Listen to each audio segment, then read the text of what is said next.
Welcome to resource point. आज अभी हम लोग डिस्कस करने वाले हैं यहाँ पे वीज एन आईज की करंट अफेयर्स जो कि हमारी नवंबर मंथ की है। तो काफ़ी टॉपिक हमारी यहाँ पे कंप्लीट हो गई है। पॉलिटी आईआर कंप्लीट हो गया। आज हम लोग इकॉनमी देखने वाले हैं। इकॉनमी में हमारी दो टॉपिक यहाँ पे कंप्लीट हो गई है। सबसे पहले हम लोग म्यूनिसिपल फाइनेंसिंग देख चुके हैं एंड देन यहाँ पे स्वामित्व स्कीम जिसकी एक्सपर्ट कमेटी की रिपोर्ट आई थी, तो इसे हमने डिस्कस कर लिए। आज स्टार्ट करते हैं क्रेडिट रेटिंग के साथ, देन यहाँ पे सॉवरेन ग्रीन बॉन्ड और फिर मल्टी मॉडल लॉजिस्टिक पार्क के बारे में देखेंगे। चलिए स्टार्ट करते हैं क्रेडिट रेटिंग के साथ। तो अभी ये न्यूज़ में इसलिए है क्योंकि सेबी के द्वारा यहाँ पे गाइडलाइन इशू किया गया है, वो भी यहाँ पे क्रेडिट रेटिंग एजेंसी के द्वारा जो यूज़ किया जाता है कि स्टैंडर्ड कि कैसे किसी भी यहाँ पे एजेंसी को, किसी भी कंपनी को यहाँ पे रेटिंग दिया जाता है, किस स्केल के बेसिस पे यहाँ पे रेटिंग दिया जाता है। इस चीज़ के लिए एक गाइडलाइंस यहाँ पे सेबी के द्वारा लाया गया है। तो सबसे पहले देख लेते हैं कि रेटिंग सिंबल एक्सप्लेन। देखिए, आपको रेटिंग देखने को मिलेगा जब भी आप किसी कंपनी की रेटिंग देखोगे, या फिर किसी भी आप देख सकते हो कि कहीं पे भी जो इन्वेस्टर होते हैं अगर वो इन्वेस्ट करते हैं तो शेयर मार्केट की भी यहाँ पे हम लोग जो है रेटिंग देखते हैं। तो यहाँ पे अगर ट्रिपल ए कहीं पे भी कंपनी में देखने को मिलता है तो इट मीन्स की हाईएस्ट डिग्री ऑफ सेफ्टी है। अगर आप देखो कि यहाँ पे डेट वगैरह है या फिर यहाँ पे सर्विस वगैरह प्रोवाइड की जाती है तो उस कंपनी के द्वारा सबसे बेटर सर्विस प्रोवाइड की जाती है, इसलिए यहाँ पे ट्रिपल ए किसी कंपनी को मिलती है। सेकंड है कि डबल ए। डबल ए कहने का मतलब है कि high degree of safety. It means कि यहाँ पे भी इस कंपनी में अगर कोई इन्वेस्ट करता है तो उसकी मनी लॉस होने के चांसेस बहुत कम है। देन यहाँ पे ए है, इट मीन्स कि have adequate degree of safety. कहने का मतलब है कि ठीक ठाक पोजीशन में ही है, सेफ्टी के ही पर्पस में है। ट्रिपल बी अगर देखें तो have moderate degree of safety. यहाँ से आपको देखने को मिलेगा कि जो सेफ्टी का पारा है वो कम होने लगता है। डबल बी भी आप देख सकते हो कि एक रिस्क ऑफ डिफ़ॉल्ट है। इट मीन्स कि वो कंपनी जिसमें कि अगर आप इन्वेस्ट कर रहे हो तो ये बिल्कुल से श्योर नहीं है कि कल को आपका वहाँ से पैसा रिकवर होगा ही, मे बी वहाँ पे डिफ़ॉल्ट होने की चांसेस है। वहीं अगर बी मिल जाता है किसी भी कंपनी को तो कहने का मतलब है कि हाई रिस्क ऑफ डिफ़ॉल्ट है। इट मीन्स कि अब ये कंपनी जो है कहीं ना कहीं डिफ़ॉल्ट हो सकती है। सी और डी में तो हालत ही बहुत बुरी है। इट मीन्स कि बिल्कुल ही डिफ़ॉल्ट होगा और इन डिफ़ॉल्ट और एक्सपेक्टेड टू बी डिफ़ॉल्ट सून, जो कि डी में है। तो ए में अगर कोई भी कंपनी है जो कि ट्रिपल ए डबल ए है तो उसकी कंडीशन बेटर है। ट्रिपल बी भी बेटर है, लेकिन डबल बी से आप देख सकते हो कि सिचुएशंस जो है वो बहुत बुरी होने लगती है। तो अब हाइलाइट्स के बारे में देख लेते हैं कि गाइडलाइन क्या क्या इशू किया गया है। सबसे पहले स्टैंडर्डाइज सिंबल है और उनका डेफिनेशन है जो कि फिर से यहाँ पे आप देखो कि रखा गया है। तो रेटिंग सिंबल जो ट्रिपल ए डबल ए है, ट्रिपल बी डबल बी है और सी और डी है। तो इसमें क्रेडिट रेटिंग एजेंसीज जो है एक पहले यहाँ पे प्रीफिक्स रखेंगे, ठीक है। क्रेडिट रेटिंग एजेंसी की बात करें तो वो मॉडिफायर्स भी यूज़ करेंगे, प्लस और माइनस, और साथ ही साथ कुछ कंपेयर भी यहाँ पे देखने को मिलेगा। साथ ही एक स्टैंडर्ड डिस्क्रिप्शंस भी यहाँ पे प्रोवाइड करेंगे रेटिंग जो वॉच और रेटिंग आउटलुक को लेकर कि हाँ रेटिंग वॉच और रेटिंग आउटलुक क्या है। तो रेटिंग वॉच कहने का मतलब है कि यहाँ पे क्रेडिट रेटिंग जो एजेंसीज़ है वो एक्सपेक्टेड डायरेक्शन देखेंगे कि हाँ रेटिंग मूवमेंट जो है वो शॉर्ट टर्म के लिए है, यहाँ पे आपका वॉच में कहा जा रहा है। वहीं अगर रेटिंग आउटलुक की बात करें तो यहाँ पे क्या है कि रेटिंग मूवमेंट जो कि नियर टू मीडियम टर्म में है। ओके, तो यहाँ पे आपका वॉच हो गया रेटिंग वॉच जो कि शॉर्ट टर्म के लिए हो गया यहाँ पे, और रेटिंग आउटलुक है जो कि आपका यहाँ पे मीडियम टर्म के लिए। फाइन। यहाँ पे जो क्रेडिट रेटिंग एजेंसीज के द्वारा दिया जाता है तो जो स्टैंडर्ड डिस्क्रिप्शंस होता है रेटिंग वॉच को लेकर और रेटिंग आउटलुक को लेकर, यहाँ पे जो रेटिंग डिस्क्रिप्टर्स होते हैं ना वो रेटिंग आउटलुक को यूज़ करते हैं। जैसे कि मान लीजिए कि हाँ ये कंपनी स्टेबल है या फिर इनका जो ओवरव्यू है वो यहाँ पे पॉजिटिव है, इट मीन्स कि, या फिर आप देख सकते हो कि नेगेटिव है। रेटिंग वॉच में अगर हम लोग देखें तो रेटिंग वॉच में क्या होता है कि rating watch with positive implication, it means कि फीडबैक बेटर है, इम्प्लीकेशन इसका इम्पैक्ट भी पॉजिटिव है। Rating watch with developing implication, it means कि कुछ चीज़ें अभी यहाँ पे डेवलपिंग मोड में है। Rating watch with negative implications यानी कि नेगेटिव मोड में है। तो इस तरीके से आपका जो है यहाँ पे क्रेडिट रेटिंग एजेंसीज जो है अपने जो भी उनका मंतव्य होता है वो इस तरीके से लिखते हैं। अब क्रेडिट रेटिंग एजेंसीज के बारे में समझते हैं कि एक्चुअली ये है क्या। देखिए, एक ऐसा एजेंसी होती है जो कि इनका काम ही है कि कंपनीज को रेट करना। इट मीन्स कि उनके परफॉर्मेंस के अकॉर्डिंग, उनका जो एक स्पेसिफिक इंडिकेटर्स है उनके अकॉर्डिंग उनको यहाँ पे रेट करना ही है। तो रेट जो करती है उसको यहाँ पे क्रेडिट रेटिंग एजेंसीज कहते हैं। तो क्रेडिट रेटिंग यानी कि यहाँ पे आप देखो कि पता चलता है कि हाँ कोई कंपनी सही है कि नहीं, डिफ़ॉल्ट करने वाले हैं, या फिर इनके रेटिंग से काफ़ी हेल्प हो पाता है। जो इन्वेस्टर्स है उनको हेल्प हो पाता है कि वो सबसे पहले समझ पाते हैं कि इस कंपनी में पैसा लगाना है कि नहीं लगाना है। अगर कोई बैंक है उनकी भी रेटिंग से समझ में आता है कि यहाँ पे आपको डिपॉजिट करना बेटर रहेगा कि नहीं रहेगा। तो इस तरीके से रेटिंग चलता है। अब यहाँ पे क्रेडिट रेटिंग एजेंसीज़ की बात करूँ तो बेसिकली आप देखो कि क्रेडिट रेटिंग ऑफ डेप्टर जो होते हैं उनको इवेल्युएट किया जाता है कि जो यहाँ पे डेटर होते हैं उनका, ठीक है। और साथ ही साथ आज के डेट में देखिए तो 3 प्रोमिनेंट क्रेडिट एजेंसीज़ हैं जो कि 85% ओवरऑल रेटिंग मार्केट को यहाँ पे कंट्रोल करते हैं, ठीक है। टाइप ऑफ क्रेडिट रेटिंग देख लेते हैं। तो देखिए इन्वेस्टमेंट ग्रेड रेटिंग है, कहने का मतलब है कि इन्वेस्टमेंट को कंसीडर किया जाता है सॉलिड, और स्पेक्युलेटिव ग्रेड इन्वेस्टमेंट है जो कि हाई रिस्क में है। तो 2 तरीके का है, एक तो आपको इन्वेस्टमेंट देखने को मिलेगा जो कि सॉलिड है। साथ ही आप देखते हैं कि क्रेडिट रेटिंग और क्रेडिट रेटिंग एजेंसी से इशू क्या है। सबसे पहले आप देखो कि प्रो साइक्लिकलिटी ऑफ रेटिंग्स होता है, कहने का मतलब कि रेटिंग जो है ना वो कंडीशनली बेटर होता है जब एक कंपनी या फिर बैंक अच्छी परफॉर्म करती है या फिर एक अच्छा टाइम होता है। लेकिन वर्स होता है जब डाउन टर्न होती है। इट मीन्स कि यहाँ पे अगर आप देखोगे कि जब कंपनी पुअर परफॉर्मेंस करती है तो ऑब्वियसली कि रेटिंग उसका पुअर होने लगता है। तो ये पॉसिबली इससे क्या होता है कि जो फाइनेंशियल क्राइसिस है उसकी रिस्क बढ़ने लगती है। 1997 और 98 में देखें तो आशियान क्राइसिस था जिससे कि हाईलाइट हो पाया कि क्रेडिट रेटिंग एजेंसी की जो पोटेंशियल है वो बूम और बस्ट पे डिपेंड करता है जो कैपिटल फ्लो होता है। कहने का मतलब है कि यहाँ पे क्रेडिट रेटिंग एजेंसीज का काम ही यही होता है कि जब टाइम अच्छा हो, कंपनी अच्छा परफॉर्म कर रही है तो उनका रेटिंग अच्छा होता है, लेकिन जब कंपनी पुअर परफॉर्म करती है तो उनको पुअर जो है वो यहाँ पे रेटिंग मिलता है। तो एक्यूरेसी और परफॉर्मेंस ऑफ रेटिंग की बात करें तो एक चीज़ देखो आप कि एक्यूरेसी यानी कि कितना एक्यूरेट यहाँ पे आपका जो है रेटिंग दिया जा रहा है, और परफॉर्मेंस को देखते हुए कि कितना एक्यूरेट है। तो एक्यूरेसी और स्टेबिलिटी के बीच में भी एक आप देख सकते हो कि एक बैलेंस बैठाना भी एक नेक्स्ट टू डिफ़िकल्ट ही है। रेटिंग एजेंसीज़ की बात करें तो वो भी यहाँ पे शॉर्ट पीरियड ऑफ टाइम में ही जो है वो अपना किसी भी तरीके से देखिए, जो भी एजेंसी है वो यहाँ पे रेटिंग जो देती है ना वो शॉर्ट पीरियड में ही यहाँ पे इवेलुएट करके दे देती है। ऐसा नहीं है कि बहुत ज़्यादा लंबे समय तक वो इवेलुएट करते हैं, एनालाइज करते हैं तब यहाँ पे रेटिंग मिलता है, ऐसा नहीं है। तो मे भी यहाँ पे हो सकता है कि जो एक्यूरेसी है, परफॉर्मेंस है रेटिंग का वो बेटर तरीके से ना हो पाए। साथ ही रेटिंग का जो इम्पैक्ट होता है वो पॉलिसीज़ में भी होता है। जितनी भी बोरोविंग कंट्रीज़ हैं ना उनके पॉलिसीज़ में भी आप देखो कि इस रेटिंग का इम्पैक्ट बहुत ज़्यादा होता है। बोरोविंग कंट्री जैसे कि आप देखो कि हम लोग भी, हमारा देश भी जो है हम लोग बोरो करते हैं, एक्सटर्नल बोरोविंग हमारा बहुत ज़्यादा है जब हम लोग बाहरी कंट्री से बोरो करते हैं। तो एक रेटिंग डाउनग्रेड जो है उसका नेगेटिव इफेक्ट देखने को मिलता है अपने एक्सेस के ऊपर, जो कि क्रेडिट वगैरह में एक्सेस करते हैं। और साथ ही रिस्क भी है। अगर हम लोग देखें कि रेटिंग डाउनग्रेड्स होते जा रहा है, कोई कंपनी है एक समय में आप देखो कि उसको ट्रिपल ए मिल रहा है और फिर एक समय आया जिसमें कि उसको बी मिल रहा है या सी मिल रहा है, तो ऑब्वियस है कि उस कंट्री की रेपुटेशन, उस कंट्री की जो रेटिंग है वो गिर रही है। तो उससे कहीं ना कहीं जो बोरोविंग कंट्रीज़ है उनको भी उस तरीके का पॉलिसीज़ अडॉप्ट करना पड़ता है कि उनको फ़ायदा हो, उनके जो पोर्टफोलियो इन्वेस्टर्स है उनको फ़ायदा हो। ऐसा ना हो कि कंपनी की अगर रेटिंग गिर रही है तो ऑब्वियसली है ऐसा होता ही है कि इन्वेस्टर्स जो है वो पुल आउट करते हैं, अपनी जो इन्वेस्टमेंट है वो निकाल कर उस देशों से निकाल कर दूसरे देश में लगाते हैं। तो ऑब्वियसली इससे क्या होता है कि यहाँ पे कंपनी को और कंट्री को दोनों को नुकसान होता है। तो यहाँ पे यही कहा गया है कि एटलीस्ट यहाँ पे ये चीज़ें देखना होगा। एक कंसर्न है यहाँ पे कि जो इन्वेस्टर्स है ना, जब यहाँ पे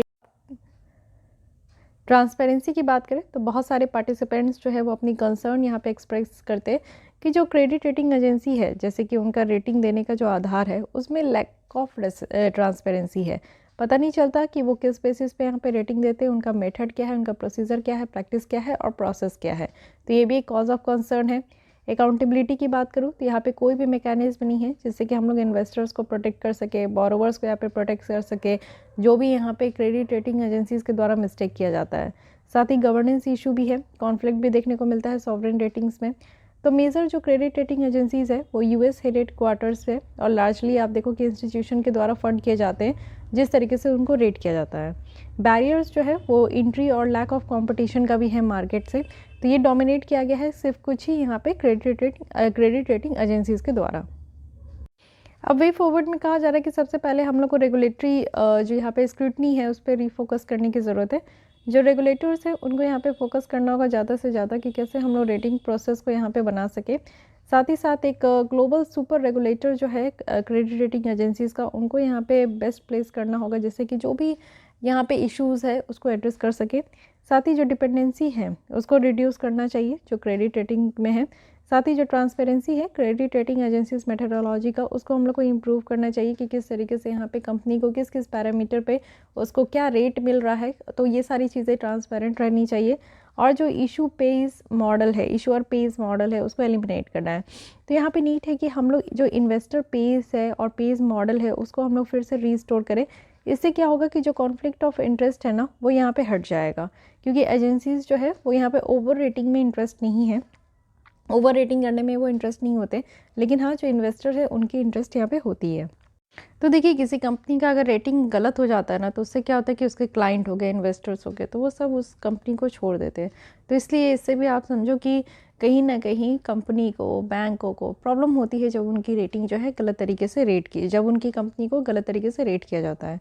अब देखते हैं कि क्रेडिट रेटिंग एजेंसी का क्या फ़ायदा है, क्यों ही इसके वो रखा गया है। तो देखिए कंज्यूमर लेवल पे अगर हम लोग देखें तो एक कंज्यूमर को ये अवेयरनेस होता है, पता होता है कि किस बैंक में उनको जो है डिपॉजिट करना चाहिए, और यहाँ पर रिस्क प्रीमियम भी पता होता है कि लोन अगर लेंगे, बॉन्ड्स वगैरह लेंगे, तो उस बैंकों में कितना ज़्यादा यहाँ पे प्रीमियम देना होगा। ठीक है, कॉर्पोरेट लेवल पे देखें तो कंपनीज जो है वो यहाँ पे एक सिक्योरिटी यूज़ जो सर्विसेज का होता है उसको इशू कर रही है CRA का, क्रेडिट रेटिंग एजेंसी का, जिससे कि अपने डेट को वो रेट कर सके। साथ ही कंट्री लेवल पे देखें तो इन्वेस्टर्स जो है वो सिर्फ रेटिंग पे ही रिलाई होते हैं जो कि क्रेडिट रेटिंग एजेंसी के द्वारा दी जाती है। अगर हम लोग फाइनेंशियल मार्केट के डेवलपमेंट में देखें तो रेटिंग एजेंसीज जो है वो रिस्क मेजर्स यहाँ पे प्रोवाइड करते हैं फॉर वेरियस एंटिटीज़, और ये आप देखो कि इससे इन्वेस्टर्स को जो है अलाउ किया जाता है कि आप क्रेडिट रिस्क को समझिए। बहुत सारे जो बोरोवर्स होते हैं उनकी क्रेडिट रिस्क को समझना बहुत ज़्यादा ज़रूरी है। तो फिनेंशियल मार्केट के डेवलपमेंट में भी यहाँ पे एजेंसी की जो रेटिंग दी जाती है वो भी बेटर है। कंट्री लेवल पे भी आप देखो इन्वेस्टर्स को पता होना चाहिए, कॉर्पोरेट लेवल पे भी पता होना चाहिए कि कंपनीज़ की क्या पोजीशन है। अगर यहाँ पे डाउनफॉल हो रहा है, रेटिंग अगर डाउन हो रही है, तो कंपनीज़ को जो है यहाँ पे अर्ज होना चाहिए कि वो बेटर तरीके से काम करें, अपनी परफॉर्मेंस को बेटर करें। तो हर एक लेवल पे आप देख सकते हो कि यहाँ पे बेनिफिट है। इंडिया और क्रेडिट रेटिंग एजेंसीज़ की बात करें यहाँ पे तो आप देखो हमारे यहाँ मूडी है जो कि Baa3 है, द लोएस्ट इन्वेस्टमेंट ग्रेड है, और स्टेबल आउटलुक के साथ ये परसिस्ट कर रहे हैं। स्टैंडर्ड और पुअर की बात करें तो BBB है जिसमें कि स्टेबल आउटलुक है, फिच है जो BBB है विद स्टेबल आउटलुक। तो इस तरीके से आप देख सकते हो कि क्रेडिट रेटिंग एजेंसीज जो है यहाँ पे 3 ग्लोबल रेटिंग एजेंसीज के साथ हम लोग यहाँ पे काम करते हैं। साथ ही फैक्टर्स देखें जो कि क्रेडिट रेटिंग को यहाँ पे अफेक्ट करते हैं। तो सबसे पहले आप देखो कि ऑर्गेनाइजेशन की जो पेमेंट हिस्ट्री है, इसमें कोई भी आपका जो मिस्ड पेमेंट रह गया, डिफ़ॉल्ट्स हो गए, तो यहाँ पे वो अफेक्ट हो जाता है। साथ ही अमाउंट जो कि करेंटली ये ओ कर रखे हैं, साथ ही कैश फ्लो जो कि यहाँ पे करंट आज के डेट में कैश फ्लो और इनकम हो रहा है, साथ ही जो मार्केट आउटलुक है कंपनी के लिए, ऑर्गेनाइजेशन के लिए, कोई भी अगर आप देखो ऑर्गेनाइजेशनल इश्यूज़ हैं जो कि यहाँ पे टाइमली रिपेमेंट ऑफ डेट को प्रिवेंट कर रहे हैं कि टाइमली जो है वो डेट को रिपे नहीं कर सकते या फिर नहीं कर रहे। तो ये सारी चीज़ें हैं, फैक्टर्स है जो कि अफेक्ट करती है। ठीक है, तो गाइस यहाँ पे क्रेडिट रेटिंग के बारे में आई hope you understand this lesson.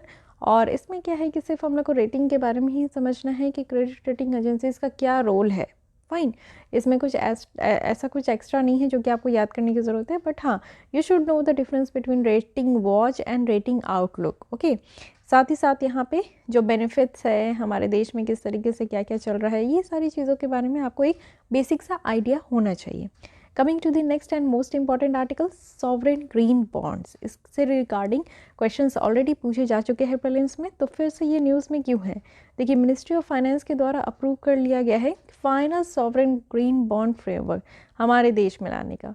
तो पहले आप देखो 22-23 के यूनियन बजट में अनाउंस किया गया था कि सॉवरेन ग्रीन बॉन्ड्स को इशू किया जाएगा, जिससे कि यहाँ पे ग्रीनर प्रोजेक्ट, जितने भी यहाँ पे ग्रीन प्रोजेक्ट है उसको यहाँ पे रिसोर्स करने के लिए अब गवर्नमेंट की यहाँ पे इंटेंट है कि बॉन्ड वगैरह इशू करे, जिसमें कि 16,000 करोड़ रुपीस इस कैटेगरी में इस फाइनेंशियल ईयर यहाँ पे रहेगा। फाइन, अब यहाँ पे देखिए हमारे प्राइम मिनिस्टर जी का जो COP 26 क्लास क्लो में हुआ था, उसमें पंच मित्र भी यहाँ पे रखा गया है। पंच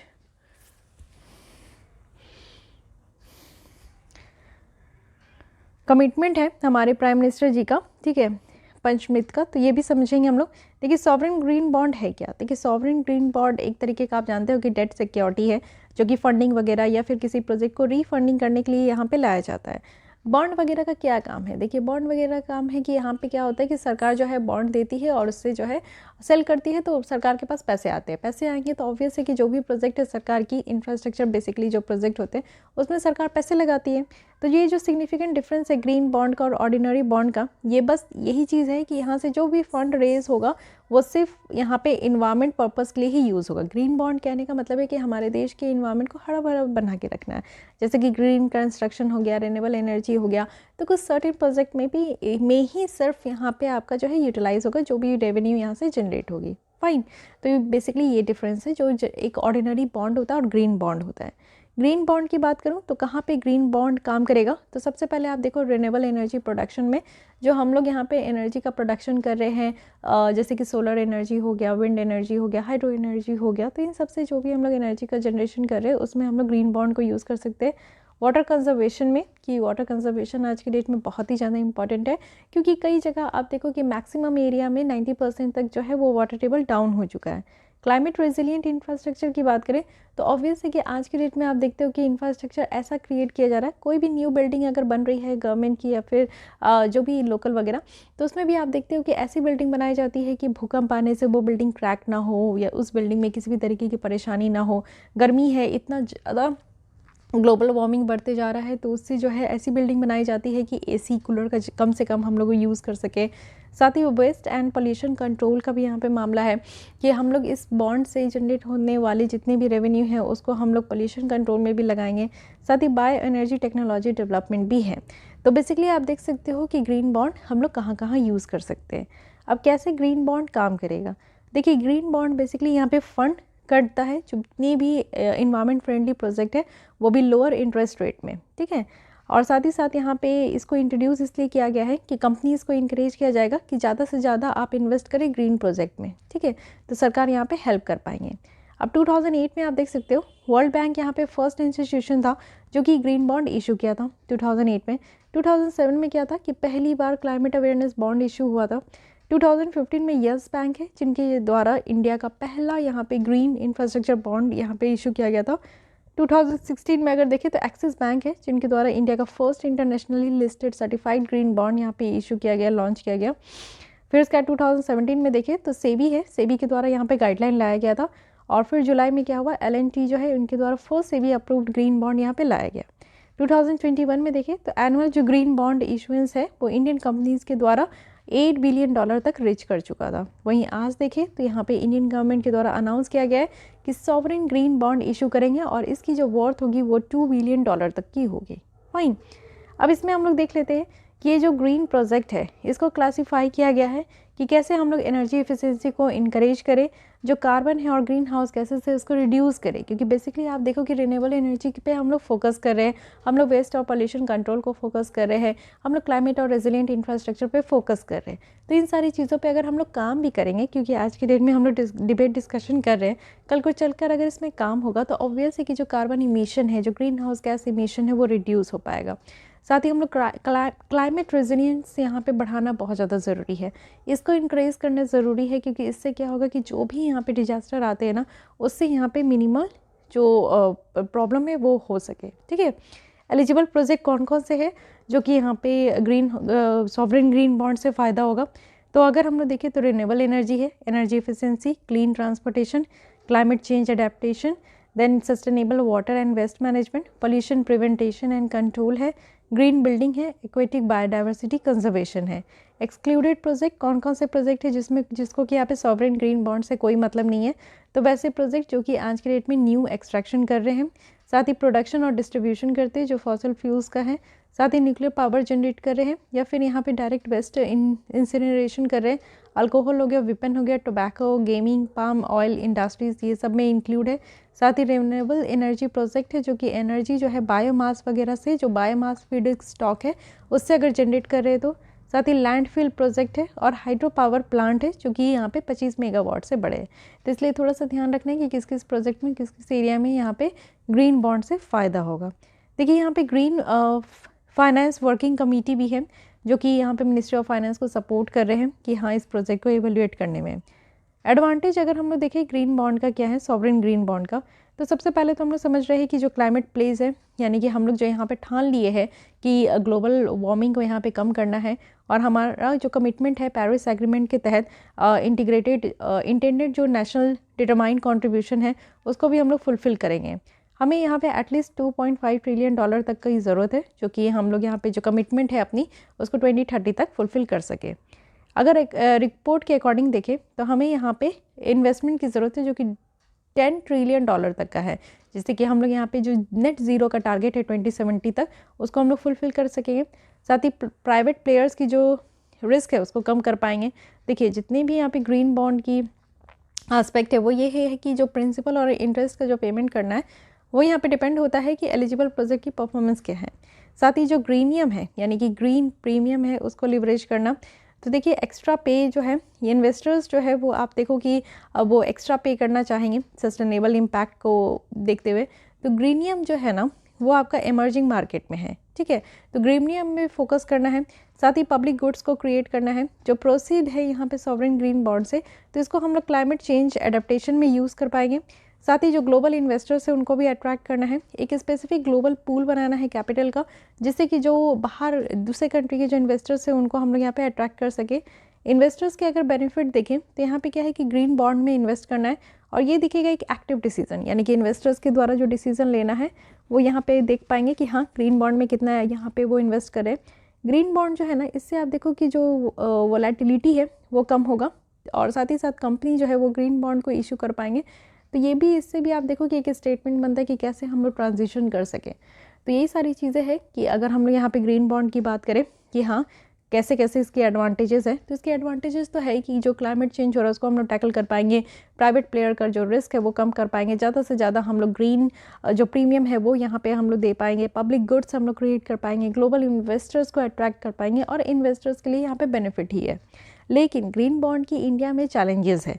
देखिए हर एक चीज़ की पॉजिटिव और नेगेटिव पॉइंट होती है, तो चैलेंजेस क्या क्या है वो समझते हैं। देखिए हमारे यहाँ जो है सॉवरेन क्रेडिट जो रेटिंग है वो लो है। अगर गवर्नमेंट चाहती है कि यहाँ पे ग्लोबल हो फंड रेज करने के लिए, तो हमें सबसे पहले हमारी जो क्रेडिट रेटिंग है सारे बॉन्ड्स की उसको हम लोग को थोड़ा बढ़ाना होगा। साथ ही ब्रॉड एम्बिट की अगर हम लोग बात करें तो गवर्नमेंट जो है वो यहाँ पे नॉन ग्रीन जैसे कि सोशल एस्पेक्ट हो गया, इन सब पे हम लोग को ज़्यादा फोकस करना होगा। अनटेप्ड अगर पोटेंशियल की बात करें तो इंडिया जो है वो सेकंड लार्जेस्ट बॉन्ड मार्केट है इमर्जिंग मार्केट में, यानी कि चाइना के बाद आप देख सकते हो कि हमारे यहाँ ही बॉन्ड मार्केट का यहाँ पे सबसे ज़्यादा बात होता है। चैलेंजिंग अगर देखें तो मॉनिटरिंग प्रोग्रेस है ग्रीन प्रोजेक्ट का। पॉसिबिलिटी अगर हम लोग ग्रीन वॉशिंग का देखें तो ग्रीन वॉशिंग कहने का मतलब है कि हम लोग यहाँ पे फॉल्स या फिर मिसलीडिंग क्लेम कर रहे हैं ग्रीन क्रेडेंशियल को लेकर। ओके, साथ ही हम लोग का यहाँ पे लोअर यील्ड भी है। ओके, सॉवरेन ग्रीन बॉन्ड की अगर हम लोग बात करें तो इसकी यील्ड बहुत कम है, और यहाँ पे कोई भी रिस्क ऐसा रीज़न नहीं है बैंक का कि वो यहाँ पे जीसेक वगैरह होल्ड कर सके। गवर्नमेंट सिक्योरिटीज़ होती है ना जो कि यहाँ पे सेल और परचेज़ किया जाता है ओपन मार्केट ऑपरेशन में, तो उसकी जो यहाँ पे रीज़न है कि इसको होल्ड कर सके ऐसा कोई रीज़न नहीं है। साथ ही कूपन रेट को डिसाइड करना, जो एक कूपन रेट होता है ग्रीन बॉन्ड का वो इतना ईजी नहीं है कि हम लोग इसको डिटरमाइन कर सके। तो ये भी हमारे देश में एक प्रॉब्लम है कि इसकी प्राइस जो है हमेशा हायर रहती है और जितने भी रेगुलर बॉन्ड होते हैं ना उसके कंपैरिजन में। तो ये भी एक मेजर कॉज ऑफ कंसर्न है जो कि लोग यहाँ पे इसमें इन्वेस्ट नहीं करना चाहते या फिर इसको परचेज नहीं करना चाहते। ओके, बट वे फॉरवर्ड में कहा गया है कि जितने भी बॉन्ड्स होते हैं उसमें ट्रांसपेरेंसी की सबसे ज़्यादा ज़रूरत होती है। ट्रांसपेरेंसी हो, एक्यूरेसी हो, इंटीग्रिटी हो इन्फॉर्मेशन को लेकर। साथ ही मॉनिटरिंग की बात की जाती है कि जो ग्रीन प्रोजेक्ट है उसकी मॉनिटर करना ये काफ़ी ज़्यादा ज़रूरत है। स्टैंडर्डाइजेशन की बात करें तो एक रोबस्ट जो ग्रीन बॉन्ड मार्केट है इसमें एक कॉमन स्टैंडर्ड और गाइडलाइंस की ज़रूरत है। साथ ही टैक्स इंसेंटिव्स की बात करें तो जो डायरेक्ट फाइनेंशियल इंसेंटिव्स की बात है तो ये एक तरीके का टूल है जो कि हम लोग ग्लोबली इसको यूज़ करते हैं। ठीक है, साथ ही आप देखो अवेयरनेस बढ़ाने के बाद में कि वर्कशॉप ऑर्गेनाइज करना, ट्रेनिंग कंटेंट हो गया, वेबिनार्स हो गया ग्रीन बॉन्ड्स में, तो इससे क्या होती है कि ज़्यादा से ज़्यादा फैमिलियर हो पाता है और एक न्यू इन्वेस्टर्स जो है वो जुड़ पाएंगे। साथ ही हम लोग को क्लाइमेट बजट टैगिंग पे काम करना है कि एक तरीके का टूल है जिससे कि हम लोग क्लाइमेट रिलेटेड जो एक्सपेंडिचर्स है उसको मॉनिटर कर सके और यहाँ पे ट्रैक भी कर सके। तो बहुत सारे सॉवरेन इशूअर्स हैं जो कि यहाँ पे बजट टैगिंग में के थ्रू जाते हैं, जो जिससे कि हम लोग यहाँ पे एग्जैक्टली डिटरमाइन कर सके कि कौन सी एक्सपेंडिचर्स जो है वो सूटेबल रहेगी ग्रीन एक्सपेंडिचर को लेकर।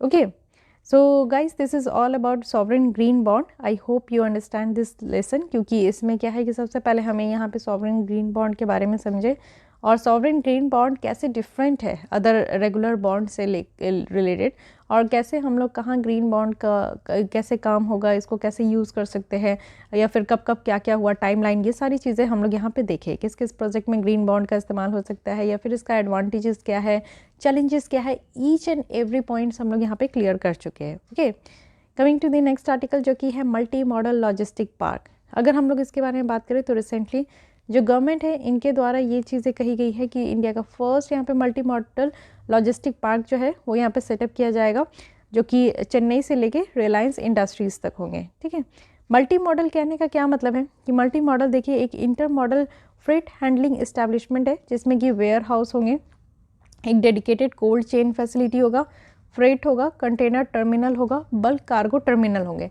तो इतने तरीके से आप देखो कि मल्टी मॉडल है कि अगर किसी भी सामान को आप देखते हो उनकी ट्रांसपोर्ट करना है one country to another country, तो या तो एयरवेज का आप हेल्प लो, या तो वाटरवेज का हेल्प लो, या तो रोडवेज का भी हेल्प लो, ऐसा भी होता है।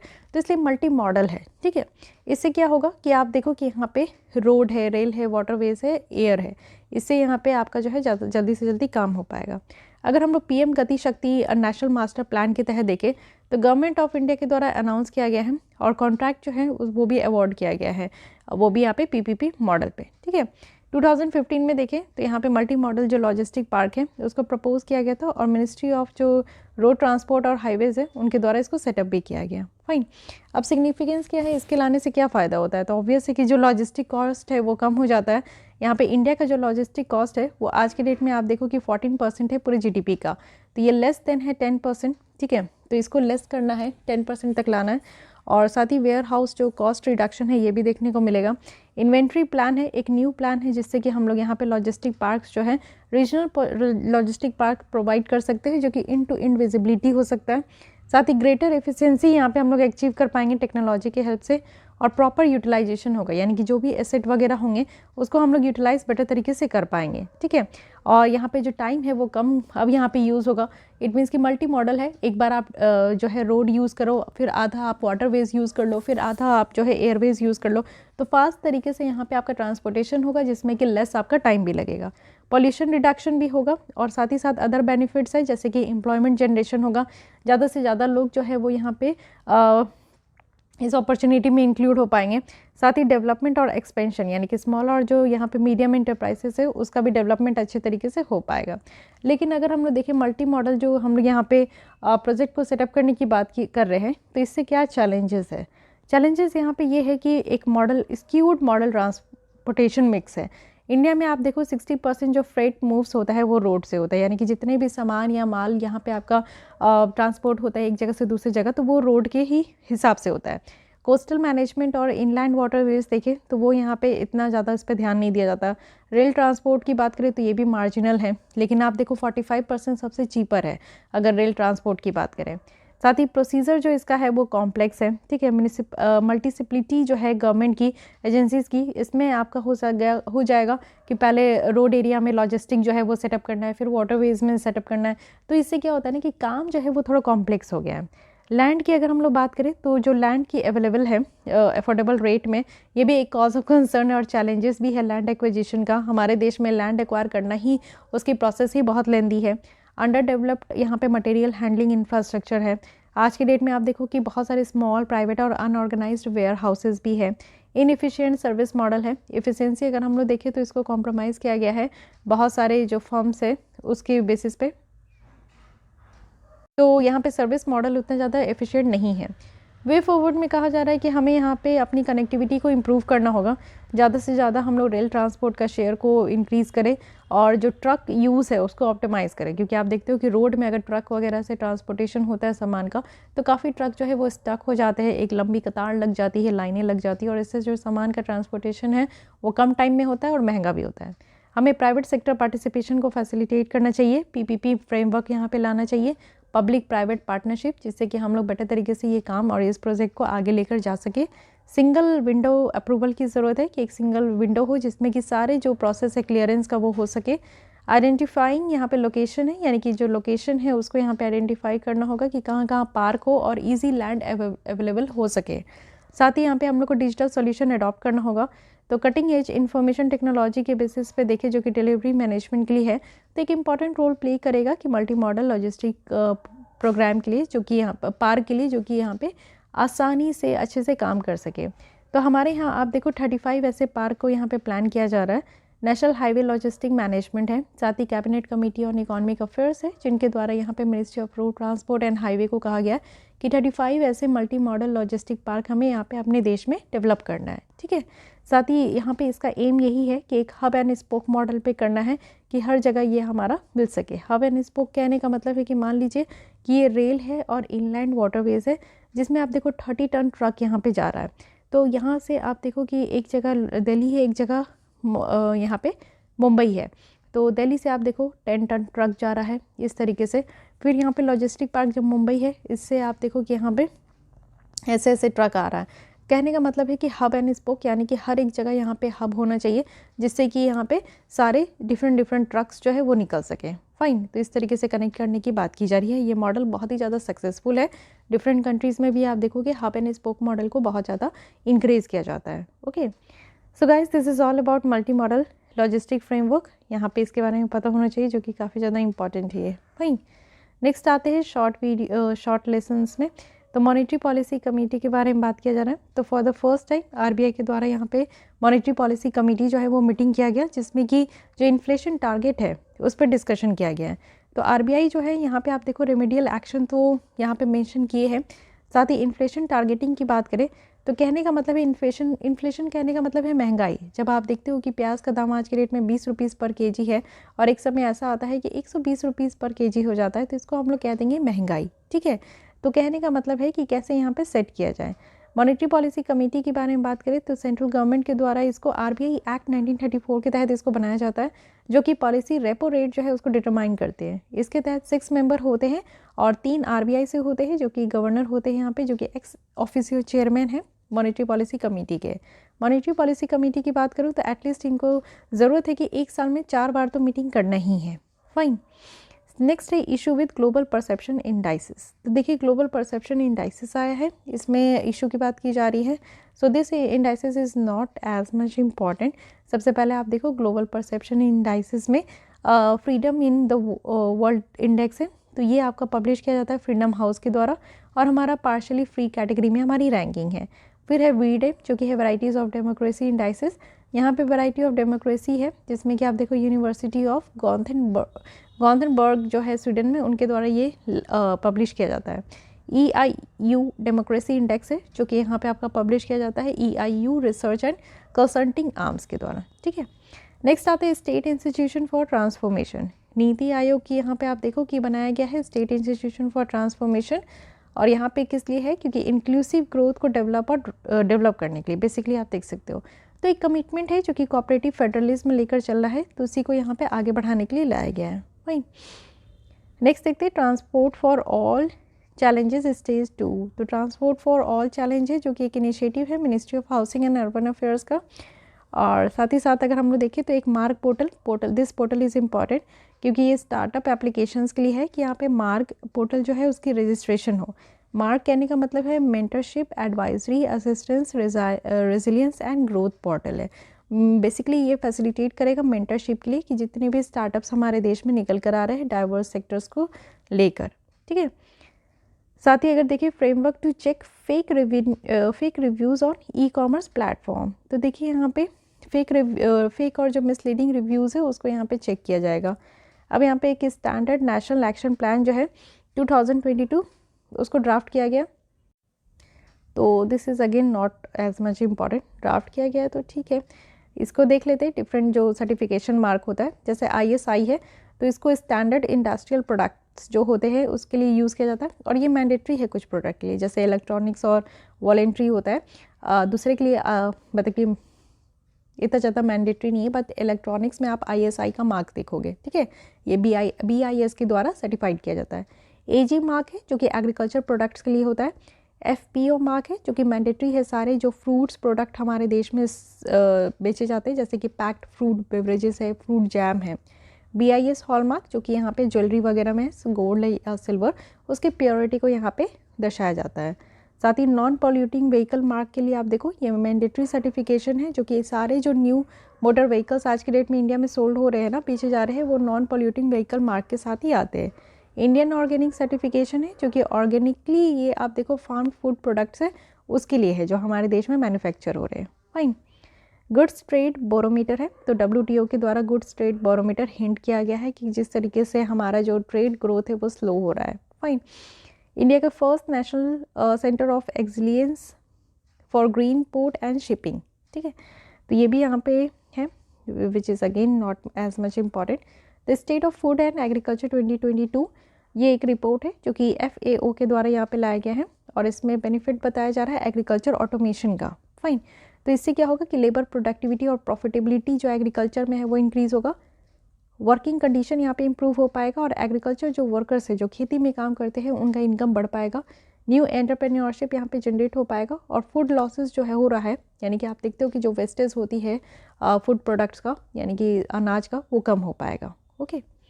साथ ही scheme for procurement of aggregate power launch, तो मिनिस्ट्री ऑफ पावर के द्वारा ये स्कीम लाया गया है, जो कि है procurement of aggregate power of 4500 megawatt for 5 years, वो भी शक्ति मिशन के तहत लाया गया। शक्ति स्कीम जो कि यहाँ पे लॉन्च किया गया है, जिससे कि कोल को स्ट्रेस जो पावर यूनिट है वहाँ तक प्रोवाइड करना, जहाँ पे कोल की सप्लाई नहीं हो रही है वहाँ पे कोल की सप्लाई करवाना। इससे क्या होगा कि उन सारे स्टेट्स को हेल्प होगा जो कि पावर शॉर्टेज की आज की डेट में प्रॉब्लम फेस कर रहे हैं, और इससे जनरेशन हो पाएगा, जो प्लांट वगैरह है उनको हेल्प हो पाएगा कि वो अपनी कैपेसिटी को इंक्रीज़ कर सके। Okay, so guys this is all about economic lesson. हम लोग यहाँ पे जितनी भी टॉपिक थी वो हम लोग कंप्लीट कर लिए हैं नवंबर मंथ की। नेक्स्ट स्टार्ट करेंगे हम लोग सिक्योरिटी के साथ। तो आज के लिए बस इतना ही। I hope you like this lesson, और आपको यहाँ से कुछ इन्फॉर्मेशन ज़रूर मिले होंगे which you can use in your prelims, mains and interview. Okay, so इसी तरीके से डेली बेसिस पे आप लेसन पढ़ने के लिए, करंट अफेयर्स को और स्ट्रॉन्ग करने के लिए हमारे साथ जुड़ सकते हैं हमारे चैनल को सब्सक्राइब करके। सो गाइज आज के लिए बस इतना ही। मिलती हूँ कल इसी टाइम पे, तब तक के लिए थैंक यू।